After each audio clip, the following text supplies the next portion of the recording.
Greetings everyone, today we're gonna have the Foxhole. Fight or Kite. Foxhole is ideal sandbox military war simulator for MMO gamers. Actually, don't forget to comment, subscribe and be ready. We are starting. So I have played a ton of games. They attempted to capture the force and feeling of playing in a virtual world, but none of them has hit as many of the right notes as the Foxhole.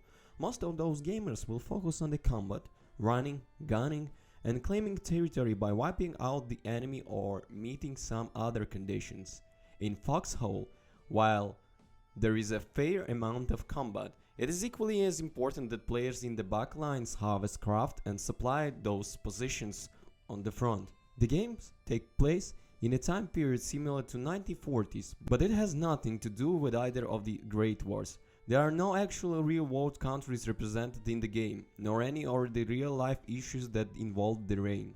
But it's set that time period with respect to technology, as players have tanks, rifles, and armaments similarly designed and available in that era. Much of the combat on the front lines take place in trenches or similar dug-out foxholes. An amazing, helpful and collaborative experience. It's have been a few years since we've taken a serious look at the game, so I think the time period rather than listing of these games, I'll give you a walkthrough of my first gaming experience in a Foxhole. I was able to get a taste of almost every slice of the game. As soon as I loaded in, while I was reading some of the pop-up hints and looking at where to go as tutorial, I heard players' words. Hey, how are you? New? Do you want to learn a little about the game, while also being helpful for our faction? Well, giddy up! Let's go!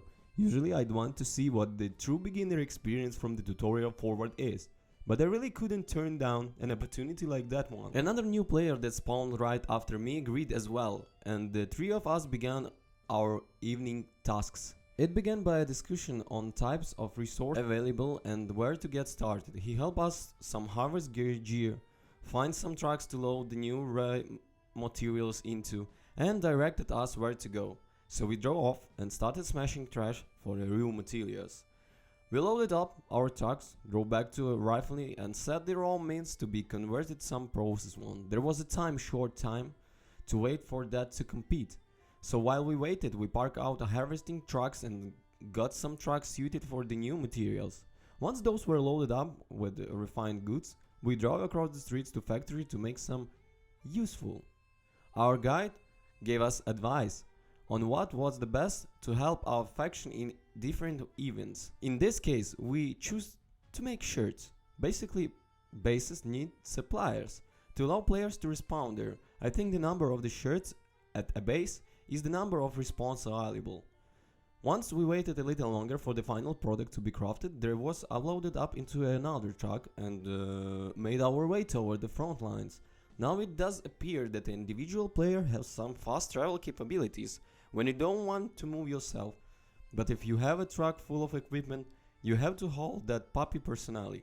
It was actually a real pleasant experience. I was in the back of the truck while my co-noob drove and our guide navigated.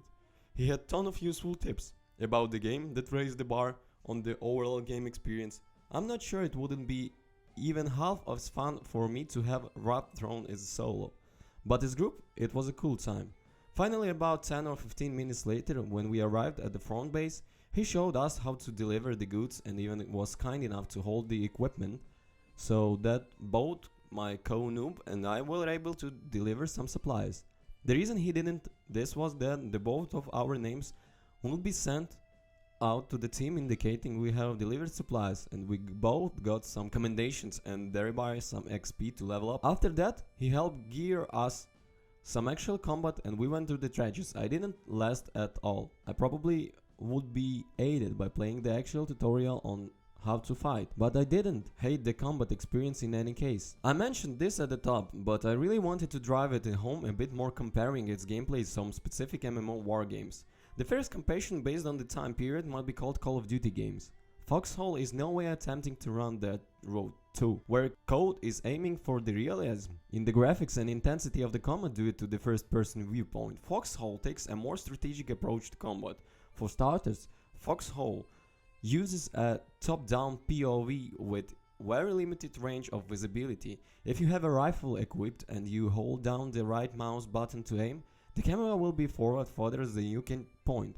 click and shoot, but aren't going to be sitting in a building with the wall next to you blown out so you can jump and started popping off headshots. When playing Foxhole, you are a superhero with a skill bar of full powers that can wipe up the whole troop regime. Yes, you can be a large contributor and make important combat moves, but that's just another one of many ways to play. Instead, it felt more like being another cog in machine, competing my attacks to help the overall faction or small bit time. Now supplying the front lines might lead to some comparison to RVR games like Guild Wars 2 or VVV, or even Chromefile's Infected or Dirix campaigns. GV2's comparison ends only with the capture of forts and the occasional caravan runs.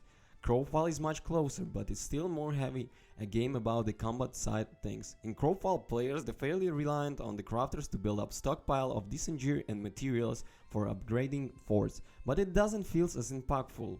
When you die in Crowfile, you aren't literally counting the number of respawns crafters have left available at the nearest base. Without any side eyes, players can honestly avoid the combat side of the game completely and be a pure gutter for the crafter. It will depend on the player whether it is fulfilling experience or not too. Unlike in a typical MMO, there is not going to be a trading pool or shop to sell your extra goods at all. Everything you will build, you do so for your faction war effort. Personally, it will be a fun aside once a while, but it would begin to feel very repetitive and grindy for my tastes.